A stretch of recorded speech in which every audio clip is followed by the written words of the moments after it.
Hello everyone. तो हम लोगों ने लास्ट के सेशन में देखा था वैदिक जो वैदिक पीरियड देख रहे थे उसका अर्ली वैदिक पीरियड देखा था। तो आज के सेशन में हम लोग करने वाले हैं लेटर वैदिक पीरियड। सो स्टार्ट करते हैं लेटर वैदिक पीरियड। लेटर वैदिक पीरियड जैसा कि इसका टाइमलाइन हम लोग लास्ट क्लासेस में भी डिस्कस करा था। इसका टाइमलाइन है 1000 BC टू 500 BC। अभी देखते हैं कि इसका जो हम लोगों ने लास्ट क्लासेस में इस बारे में डिस्कस करा था कि आयरन का जब डिस्कवरी हुआ उसके बाद से ही लेटर वैदिक जो फेज़ है वो स्टार्ट हुआ था। सो 1000 BC में क्या हुआ? Discovery of iron. ये तो हम लोगों को पता था, बट वो कहाँ से हुआ था? अतरंजी खेरा एंड जखेरा, जो कि कहाँ पे है? वेस्टर्न यूपी में दोनों मिलता है। कहाँ पे मिला था? अतरंजी खेरा एंड जखेरा में। अब जब आयरन टूल मिला तो आयरन कंपैरेटिवली सारे जो मेटल्स हैं अब तक जो हम लोगों को मिले थे, कॉपर, ब्रॉन्ज, उन लोगों से काफ़ी स्ट्रॉन्ग है आयरन। तो स्ट्रॉन्ग है तो ये काफ़ी स्ट्रॉन्ग रहने की वजह से ये काफ़ी फैसिलिटेट करेगा लोगों को। और जैसे कि आयरन टूल बहुत ज़्यादा स्ट्रॉन्ग था तो इसके वजह से लोग क्या करने लगे थे, जो भी फॉरेस्ट है, डेंस फॉरेस्ट थे, जो भी घने जंगल थे, उन लोगों को काट के, कौन से फॉरेस्ट को? जो भी गैंगेटिक प्लेन में थे। गैंगेटिक प्लेन मतलब जो भी जहाँ से गंगा जो बहती है, रिवर्स, उसका जो भी ड्रेनेज सिस्टम है यहाँ का, या तो फिर हम कह सकते हैं जो भी इंडिया का जो प्लेन वाला रीजन है, वहाँ पे जितने भी ट्रीज थे उन सभी को कट करके क्लियर कर दिए थे। और वो लोगों को क्या इससे हुआ था? हेल्प। इस वजह से वो लोग ईस्ट इंडिया में क्या कर सके थे? पेंट्रेट कर सके थे, मतलब वहाँ पे जाने के लिए उन लोगों को रास्ता मिल चुका था। अब इस वजह से जब वो लोग कहाँ पे आए? गैंगेटिक वाले प्लेन में। तो गैंगेटिक एरिया मतलब कि वहाँ पे क्या है? रिवर फ्लो कर रही है। रिवर फ्लो कर रही है तो वहाँ पे एलोवियल सॉइल्स बहुत ज़्यादा रहेगा। जो सॉइल क्या है? बहुत ज़्यादा फर्टाइल होता है। अब फर्टाइल जब बहुत ज़्यादा है तो वहाँ पे क्या होगा? एग्रीकल्चर बहुत ज़्यादा होगा, एग्रेसिव फॉर्म में होगा। ठीक है। कौन कौन सा एग्रीकल्चर करते थे? वीट का एग्रीकल्चर करते थे, जिसे हम क्या बोलते हैं लेटर वैदिक पीरियड में? गोधुमा। ठीक है। राइस का करते थे, राइस को क्या बोलते हैं? व्रीही। ये सब जो टर्म्स है, गोधुमा एंड व्रीही, ये सब एग्जाम में पूछे जा सकते हैं। सो आप लोग इसका ध्यान रखेंगे।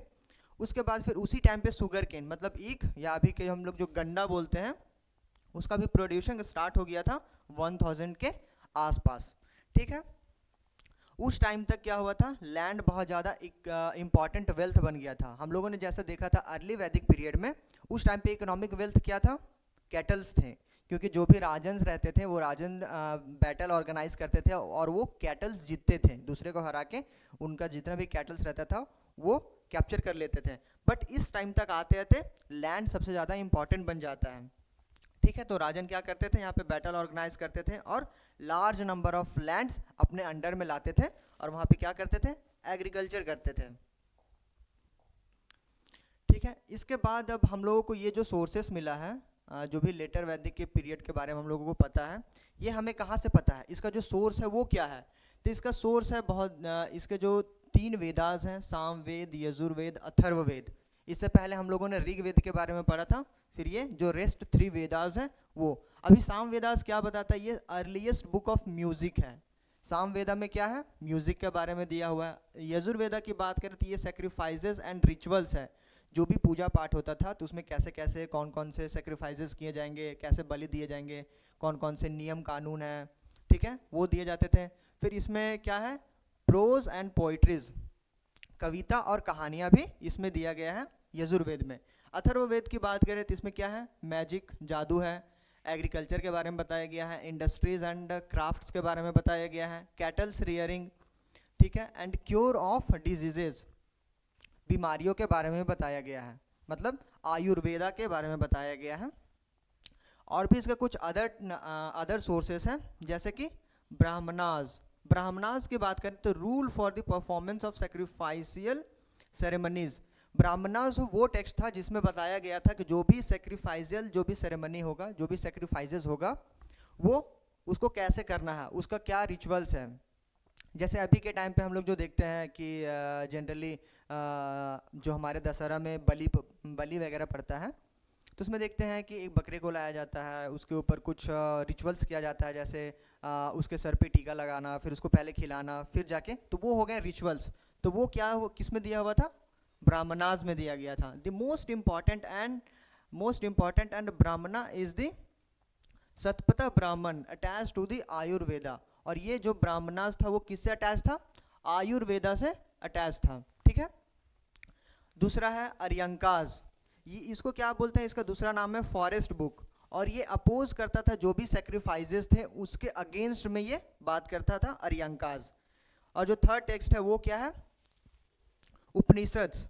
टोटल 108 उपनिषद्स हैं. Mandukya Upanishad is the largest of all the Upanishads mentioned in the mentioned Satyamev Jayate. अगर उपनिषद्स की बात करें तो जो मंडुक्यो उपनिषद है ये सबसे लार्जेस्ट है, सबसे बड़ा उपनिषद है. और इस उपनिषद में सत्यमेव जयते जो भी हमारे इंडिया का क्या बोल सकते हैं, इंडिया में जो बहुत ज़्यादा चलता है सत्यमेव जयते, आप लोग सुने होंगे. तो वो इसी मंडूक उपनिषद से लिया गया है ये टर्म. ठीक है. फिर चंदोग्य उपनिषद ये क्या करता है? ये फर्स्ट 3 आश्रम जो है उसको ये मेंशन करता है, उसके बारे में बताता है. ठीक है. अब यहाँ जो था लेटर वैदिक पीरियड का पॉलिटिकल सिस्टम क्या था, वहाँ के पॉलिटिक्स कैसा था. तो हम लोगों ने लास्ट क्लासेस में या तो फिर अर्ली वैदिक में जैसा कि देखा था कि सभा एंड विधत में वुमेन्स का कंट्रीब्यूशन था या उसमें पार्टिसिपेशन था. बट यहाँ पे आते थे क्या हो गया? वो डिसअपियर हो गया. वहाँ पे औरतें नहीं रहने लगी, फीमेल्स नहीं रहने लगी. और इस टाइम तक जो प्रिस्ट थे वो प्रिस्ट बहुत ज़्यादा इंपॉर्टेंट होने लगे. प्रिस्ट इंपॉर्टेंट कैसे होने लगे?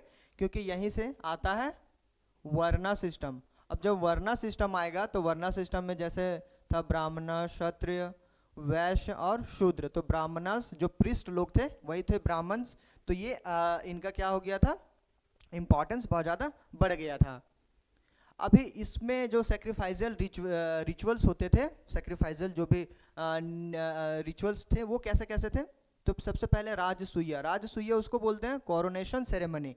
मतलब जैसे किसी का राज्य अभिषेक हो रहा है, राज्य अभिषेक मतलब कोई नया राजा बनने वाला है तो उसका जो सेरेमनी होगा उसको. ठीक है. वाजपेयी ये चैरियट रेसिंग होता था, मतलब रथ से रेसिंग करवाते थे. ठीक है. फिर अश्वमेध के बारे में तो आप लोगों ने बहुत सुना होगा रामायण से. ठीक है. लव कुश का कहानी अश्वमेध यज्ञ. उसमें क्या होता था? इसका पर्पस रहता था कि जनरली एक जैसे कि आप लोगों ने ये स्टोरी तो सुना ही होगा, एक घोड़े को ऐसे खुले में जाने दिया जाता था. अब वो जिस किंगडम से गुजरता था, अगर वो किंगडम उस घोड़े को ना रोके, मतलब कि वो जो किंगडम है वो जो घोड़ा जिस किंगडम से बिलोंग करता है वो सारे उसके अंडर में या तो फिर उसके लीडरशिप को वो सपोर्ट कर रहे हैं या उसके अंडर में रूल करेंगे. अगर जहाँ जिस भी रूलर को अगर उस रूलर से प्रॉब्लम हो, जिसका वो हॉर्स है, तो वो उस हॉर्स को रोक लेता था. फिर जो जिस किंगडम का हॉर्स रहता था फिर वो इससे लड़ता था. ठीक है. फाइट करता था. तो ये बेसिकली क्या था? वो अपने टेरिटरी को, अपने किंगडम के एरिया को बढ़ाने के लिए क्या किया जाता था? अश्वमेध यज्ञ. और जो अश्वमेध यज्ञ है ये 14 डेज के अंदर में ही कंप्लीट करना होता था. और इसका जो लास्ट डे होता था, मतलब जो 40th डे रहता था, जो 40वां दिन रहता था, उसमें क्या होता था? सेक्रीफाइस किया जाता था उस हॉर्स को. ठीक है. प्लस में 21 स्ट्राइल काउस, मतलब 21 स्ट्राइल मतलब ऐसे काउस जो कि फर्दर दूसरे काउस को या दूसरे बेबी काउस को जन्म नहीं दे सकते हैं. ठीक है. और साथ में ही 200 बुल्स को सेक्रीफाइस किया जाता था अश्वमेध के लास्ट डे पे. ठीक है. अभी देखते हैं यहाँ के सोसाइटी कैसा था. अगर सोसाइटी की बात करें तो उस टाइम पे जो 10th मंडला है, जैसा कि हम लोगों ने बात करा था, 10th मंडला में वर्ना सिस्टम के बारे में बात होना शुरू हो गया था. 10th मंडला जो ऋग्वेद का था वो ऐड किया गया था लेटर वैदिक पीरियड में. ठीक है. उसमें क्या बताया जाता है? पुरुष सूक्त के बारे में बताया जाता है. और उसमें 10th मंडला में मेंशन है वर्ना सिस्टम. किसके बेसिस पे? बर्थ के बेसिस पे. जो भी जन्म लेगा उसके बेसिस पे वर्ना सिस्टम होगा. अगर वो ब्राह्मण है तो ब्राह्मण के घर में जो भी जन्म लेगा वो ब्राह्मण ही होगा.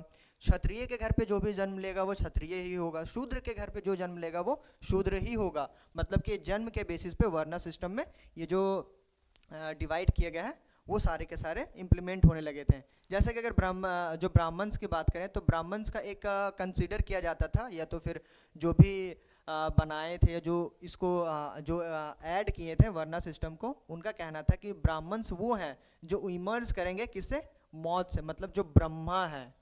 जैसे हिंदुइज्म में जो ब्रह्मा है वही क्या है, क्रिएटर है। हिंदुइज्म के अकॉर्डिंग ब्रह्मा जो है वो वर्ल्ड के क्रिएटर है। तो उस ब्रह्मा के मौत से क्या है, ब्राह्मण से जन्म ले रहे हैं। क्षत्रिय उनके चेस्ट और उनके शोल्डर से जन्म ले रहे हैं। वैश्य की बात करें तो वो उनके थाइस और एब्डोमिनल, पेट वाले हिस्से से जन्म ले रहे हैं। शूद्र की बात करें तो शूद्र फीट से जन्म ले रहे हैं। फीट मतलब पाँव से जन्म ले रहे हैं, ठीक है। और ये जो उस टाइम पे फिर जो मैरिजेस सिस्टम रहते थे वो भी बहुत अलग अलग तरह के थे। जैसे कि गंधर्व विवाह प्रोहिबिट हो गया था। हम लोगों ने लेटर अर्ली वैदिक में पढ़ा था कि गंधर्व विवाह उस टाइम तक अलाउ था। जो भी लड़कियां थी वो अपने स्पाउसेस को या अपने पार्टनर्स को खुद से चुन सकती थी, बट यहाँ पे वो क्या हो गया, प्रोहिबिट हो गया, मतलब यहाँ से रिस्ट्रिक्शन लगना शुरू हो गया। जैसे कि हम लोगों ने देखा सभा एंड विधत में जो भी वुमेन्स का पार्टिसिपेशन था उसको ख़त्म कर दिया गया, ठीक है। अभी यहाँ पे फिर जो गंधर्व विवाह है उसको भी यहाँ पे प्रोहिबिट कर दिया गया है। वर्ण सिस्टम आ गया है, सोसाइटी में डिविजन्स होने लगा है। फिर और देखेंगे यहाँ जो अनुलोम विवाह है, अनुलोम विवाह मतलब वैसे विवाह होते थे जो भी मेल होता था वो मेल बिलोंग्स करेगा हायर कास्ट से और वुमेन बिलोंग करेगी लोअर कास्ट से, तो वो मैरिजेस हो सकते हैं। अनुलोम विवाह मतलब कि जो भी मेल है वो हायर कास्ट से रहेगा और जो वुमेन है वो लोअर कास्ट से रहेगी, तो वैसे में ये शादी कर सकते हैं, ठीक है, ये अलाउड है अनुलोम विवाह। और इसके एग्जाम्पल्स कौन कौन है, अगस्त्या जो कि एक ब्राह्मण थे, अगस्त्य ऋषि, और लोपामुद्रा, लास्ट क्लासेस में हम लोगों ने पढ़ा था, ये फीमेल शेख थी, फीमेल ऋषि थी। लोपामुद्रा ये क्या थी, ये क्षत्रिय थी। तो इन लोगों, ये लोग दोनों हस्बैंड एंड वाइफ थे, तो ये अनुलोम विवाह क्या था, अलाउडेड था। बट जो प्रतिलोम विवाह है, प्रतिलोम विवाह प्रोहिबिटेड था, ठीक है, प्रोहिबिटेड, ये मान्य नहीं था। मतलब कि लोअर कास्ट का मेल हायर कास्ट की वुमेन से शादी नहीं कर सकता है, ठीक है। उस टाइम तक चाइल्ड मैरिज भी नहीं देखे गए थे, ठीक है। उसके बाद फिर विडो रीमैरिज की बात करें तो विडो रीमैरिज नियोग विवाह के अंडर में ही आएगा। नियोग विवाह जैसा कि लास्ट क्लासेस में डिस्कस करा था, नियोग विवाह उसको बोलते हैं जो भी एक हस्बैंड है, एक वाइफ है, अगर उस वाइफ का अगर हस्बैंड अगर डेथ हो गया है उसका, तो वो लेडी फिर से शादी तभी कर सकती है जब मरे हुए हस्बैंड का कोई छोटा भाई हो, और वो तब भी कर सकती है जब उसका पहले वाले पति से कोई भी बेटा ना हो, तब कर सकती है। तो इसमें कुछ कुछ कंडीशंस भी थे नियोग विवाह के अंडर में। फिर इस टाइम तक सती जो है वो परफॉर्म होना स्टार्ट हो चुका था। सती जो हम लोग जानते हैं कि जिस भी किसी वुमेन का कोई हस्बैंड अगर मर गया हो तो उसके हस्बैंड के साथ उस वुमेन को चिता में बिठा के जला दिया जाता था, या बहुत जल जाती थी खुद से ही। तो उसका मेंशन किस में किया गया है, 10th मंडला, ऋग्वेदा के 10th मंडला में। और उस टाइम पे जो कुछ एडमिनिस्ट्रेशन डिविजन्स भी हुआ था, जैसे कि जनपद, जिसको कौन रूल करते थे, जनपति उसके लीडर रहते थे। विश का विशपति, ग्राम का ग्रामणी, कुल का कुलुप, या कुलपति भी इसका होता है, कुलपति। इसका कुल का मतलब होता है फैमिली, ठीक है। तो इसको आप सीक्वेंस वाइज में याद रखेंगे, ठीक है। जैसे कि अगर हम देखें ये कुल है, ये कुल के अंदर में ये ग्राम है, ग्राम के अंडर में ये विश है, और विश के अंडर में ये जनपद है। मतलब कि ये जनपद, सबसे जनपद के अंडर में ये विश आएगा, विश के अंडर में ये ग्राम आएगा, ग्राम के अंडर में कुल आएगा। तो इसको आप सीक्वेंस वाइज याद कर लेंगे क्योंकि इस टाइप के क्वेश्चंस पूछे जाते हैं। उस टाइम तक जो एक्सोगेमी था, एक्सोगेमी गोत्रास का, वो advised by Brahmins in the matter of the matrimonial alliance. मतलब गोत्र सिस्टम, गोत्र सिस्टम क्या है, गोत्र सिस्टम वैसे उनको बोलते हैं जैसे कि पहले के टाइम पे यहाँ देखिए, gotra is the lineage from a common ancestor particular a rishi. मतलब कि पहले के टाइम पे ऐसा माना जाता है, या बोला जाता है कि कुछ ऋषि थे, जो सप्त ऋषि का हम लोग नाम सुनते हैं, उन्हीं सिर्फ सप्त ऋषि के सारे एंसेस्टर अभी पूरे वर्ल्ड में क्या है, प्रेजेंट है।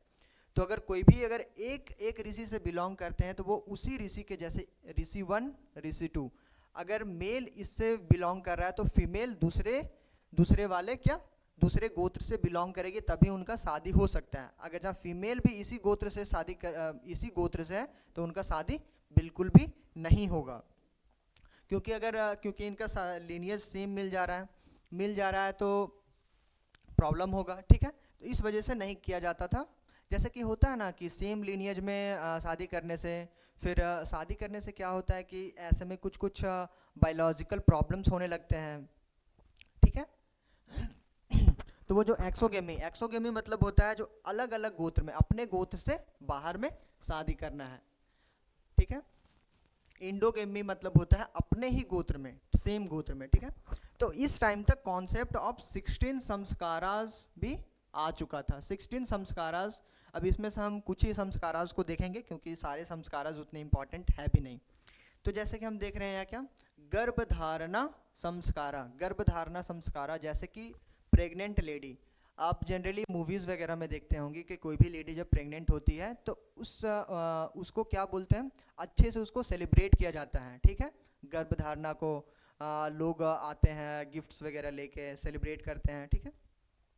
फिर नमस्कारा संस्कारा, ठीक है। थर्ड में देखते हैं चूड़ाकरम संस्कारा। चूड़ाकरम मतलब जो मुंडन होता है। ये सारे के सारे कॉन्सेप्ट किसके हैं, हिंदुइज्म के हैं, ठीक है। फिर उपनयन संस्कारा, सेक्रेट थ्रेड, जो भी लोग कुछ लोग जैसे कि सेक्रेट थ्रेड लपेटते हैं अपने बॉडी में, उसको क्या बोलते हैं, उपनयन संस्कारा। विवाह संस्कारा, जो मैरिज करते हैं लोग। फिर अत्येष्टि संस्कारा, जो लास्ट सेक्रीफाइस होता है या लास्ट संस्कारा होता है। लास्ट संस्कारा मतलब जो भी अंतिम संस्कार वगैरह होता है उसको, ठीक है। तो ये कुछ संस्कारा थे, इम्पॉर्टेंट थे। इस टाइम तक जो है आश्रम व्यवस्था स्टार्टेड टू इमर्ज। आश्रम व्यवस्था इससे पहले बिल्कुल भी नहीं था, बट आश्रम व्यवस्था यहाँ से इमर्ज होना स्टार्ट हो चुका था।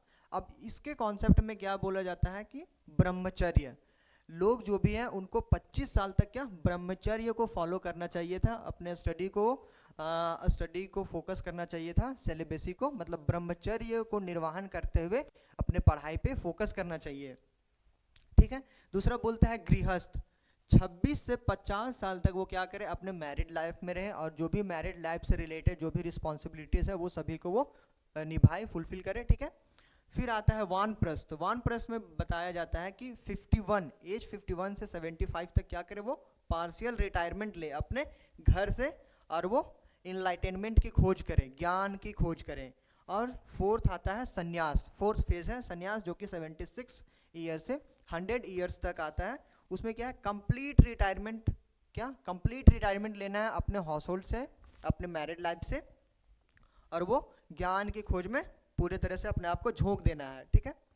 कंसोलिडेटेड, ये जो टर्म आया है संन्यास का, ये जो फर्स्ट सेकंड थर्ड मतलब जो ब्रह्मचर्य है, गृहस्थ है, वानप्रस्थ है, ये हिंदुइज्म के टर्म है, बट ये जो संन्यास वाला टर्म है वो लिया गया था बुद्धा पीरियड से, बुद्धिज्म से ये टर्म आया हुआ था,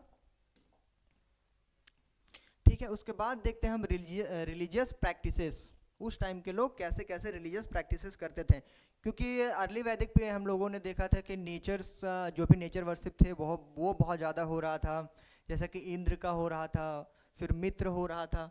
तो यहाँ पे जो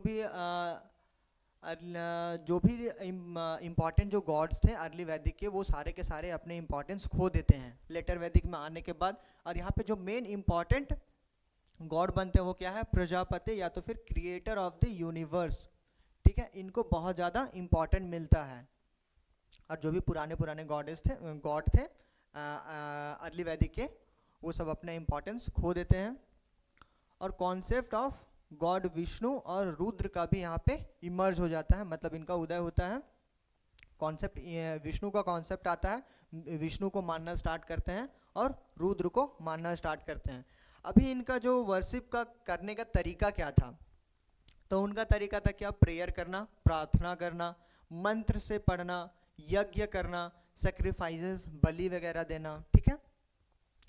अभी यहाँ तक आते आते ये जो बहुत ज़्यादा यज्ञ हो रहा था, सेक्रीफाइसेस हो रहा था, तो कुछ कुछ क्रिटिसिज्म भी हो रहा था। तो इसके रिगार्डिंग से एक जो श्रमणा ट्रेडिशन है, ये क्या आया, लाइट आया, हाईलाइटेड हुआ श्रमणा ट्रेडिशन। इसका मतलब क्या होता है, इसका लिटरली मीन्स होता है the one who strives for the enlightenment, मतलब वैसे जो ज्ञान की खोज में है। तो श्रमणा मूवमेंट स्टार्ट होता है उस टाइम पे, और ये अगेंस्ट, ये श्रमणा जो मूवमेंट होता है वो किसके अगेंस्ट होता है, वैदिक रिचुअल्स के अगेंस्ट में, और मेथड ऑफ वेदास, जो भी मेथड दिया गया था वेदास, इसके अगेंस्ट में श्रमणा ट्रेडिशन को स्टार्ट किया जाता है। और Shramana movement gave the rise of religious movement in the India in 16th century. और 16 शताब्दी बीसी में आते आते क्या हो जाता है, श्रमणा मूवमेंट बहुत सारे रिलीजियस मूवमेंट को क्या करता है, स्टार्ट करता है, वो बेस बनता है। और उस टाइम पे क्या होता है, बुद्धिज़्म इमर्ज होता है, बुद्धिज़्म आता है, जैनिज़्म आता है, आजीविका, और ऐसे ऐसे बहुत सारे छोटे छोटे आते हैं रिलीजन। बट ये काफ़ी टाइम तक, काफ़ी लॉन्ग टाइम तक चलते हैं, इसलिए इसके बारे में हम देखेंगे एंड पढ़ेंगे नेक्स्ट क्लासेस में। ये हो गया हमारा लेटर वैदिक पीरियड। अभी हम इससे रिगार्डिंग कुछ प्रैक्टिस क्वेश्चंस कर लेते हैं। जैसे कि question number 1, what is the Vedic name of river Ravi. River Ravi का वैदिक नेम क्या था, अर्ली वैदिक में पढ़ा था, उसका नाम क्या था, Parushni. Which one of them is love marriage, इसमें से कौन सा लव मैरिज को बताता है, तो गंधर्व विवाह, जो कि गंधर्व विवाह क्या था, लेटर वैदिक में आते आते ये इसको प्रोहिबिट कर दिया गया था। थर्ड क्वेश्चन की बात करें, the river Chenab was known during the वैदिक पीरियड बाय द नेम, जो चेनाब है उसको वैदिक पीरियड में किस नाम से जाना जाता था, Yakshini. Which one of the following contains the Gayatri mantra, कौन सा वेदा है जिसमें गायत्री मंत्र लिखा गया था, कौन सा वेदा था, ऋग वेदा था। कौन से मंडला में, थर्ड मंडला में कौन लिखे थे, तो विश्वामित्र लिखे थे। क्वेश्चन नंबर 5 की बात करें, द रिलीजन ऑफ अर्ली वैदिक आर्यंस वाज प्राइमरीली ऑफ, जो भी रिलीजन था अर्ली वैदिक का, वो किससे बिलोंग करता था, वो वर्शिप करते थे किसके, नेचर के, और यज्ञ करते थे। ठीक है, तो option A. Further question number 6 में मूव करते हैं। The ritualistic precepts attached to the hymns of the Vedas were known as, जो भी रिचुअलिस्टिक परसेप्ट्स थे वो मतलब जितने भी हाइम्स थे वेदास के, वो किससे बिलोंग करते हैं, ब्राह्मणास से बिलोंग करते हैं। ठीक है, question number 7, the language of the वैदिक पीरियड वाज द, जो भी वैदिक पीरियड का लैंग्वेज था, मतलब जो सारे के सारे वेदास किस में लिखे गए थे, संस्कृत में। ठीक है, who among the following was worshipped during the early वैदिक सिविलाइजेशन, कौन कौन से इनमें से कौन कौन से गॉड हैं जिनका पूजा किया जाता था, तो वरुण, सूर्य, ठीक है, गायत्री मंत्र इसी पे था, इंद्र, मतलब ऑल ऑफ देम, सारे के सारे सही है, option D. Question number 9, which of the following Vedas is rendered music, कौन से वेदास में हमें म्यूजिक के बारे में बताया जाता है, तो सामवेदा, अभी हम लोगों ने पढ़ा। क्वेश्चन नंबर 10, आयुर्वेद ओज इट्स ओरिजिन टू, आयुर्वेद का ओरिजिन कहाँ से हुआ है, अथर्ववेदा से, जहाँ पे डिजीजेस के बारे में हमें क्योर मिलता है। ठीक है, सारे के सारे डिजीजेस का इलाज हमें बताया गया है किसमें, अथर्ववेदा में, जिसे आयुर्वेद भी बोलेंगे। Which one of the following was the main characteristics of the later Vedic age, इसमें से कौन सा मेन कैरेक्टरिस्टिक्स था लेटर वैदिक एज का, तो क्या हुआ था इसमें, वर्ना सिस्टम इमरजेंस हुआ था, इसका ये स्टार्ट हुआ था यहाँ से वर्ना सिस्टम। क्वेश्चन नंबर 12 की बात करें, तो वर्ण system of Aryans is based on, ये किस पे बेस्ड था, बर्थ पे बेस्ड था, क्योंकि जो भी बर्थ लेगा वो उसी वर्ण का हो जाएगा। ठीक है, ब्राह्मण में ले रहा है तो ब्राह्मण का ही होगा। क्वेश्चन नंबर 13, द वैदिक आर्यंस डिड नॉट वर्शिप, वैदिक आर्यंस जो वो किसका वर्शिप नहीं करते थे, तो हम लोगों ने पढ़ा आदित्य करते थे, अग्नि का करते थे, इंद्र का भी करते थे, बट किसका नहीं करते थे, तो कार्तिकेय के बारे में हम लोगों ने नहीं पढ़े हैं। फिर 14, द वैदिक सिविलाइजेशन फ्लोराइज्ड अलोंग द रिवर, जो भी वैदिक सिविलाइजेशन है वो किस रिवर के किनारे बहुत ज़्यादा फ्लोराइज हुआ, बहुत ज़्यादा फेमस हुआ, कौन सा नदी था, सरस्वती, क्योंकि इसी के किनारे सारे के सारे क्या हुए, वेदास लिखे गए थे। याद है आप लोगों को? क्वेश्चन नंबर 15 में आते हैं, choose the correct group of important God's of the वैदिक। तो इसमें से ये जो ऑप्शंस दिए हुए हैं इसमें से कौन कौन से इंपॉर्टेंट गॉड्स थे वैदिक एज एरा के? ब्राह्मण नहीं पढ़े हैं हम लोगों ने, ठीक है। चंद्र, इसके बारे में भी हम लोगों ने पढ़ा है। वरुण, विष्णु के बारे में पढ़ा है। शिव, ठीक है, इसके बारे में नहीं, मतलब अग्नि, इंद्र और मित्र के बारे में हम लोगों ने पढ़ा, मतलब ऑप्शन डी होगा, ठीक है। N inscription of 1400 BC which description of the वैदिक गॉड फाउंड। 1400 में हमें कोई इंस्क्रिप्शन मिला था जिसमें वैदिक गॉड के बारे में बताया गया था। वो कौन सा इंस्क्रिप्शन था? वो भोगास कोई इंस्क्रिप्शन था, ठीक है। सो ये सेशन आज यहीं तक, मतलब आज हम लोगों ने लेटर वैदिक एरा भी, लेटर वैदिक पीरियड भी कंप्लीट कर लिए हैं। तो नेक्स्ट क्लासेस से हम लोग देखेंगे जो भी रिलीजियस रिफॉर्म्स हो रहे थे 6th सेंचुरी में, वो तो हम लोग कल से स्टार्ट करेंगे बुद्धिज़्म। सो आई होप आप लोगों को क्लासेस अच्छा लगा होगा। Thank you, have a nice day.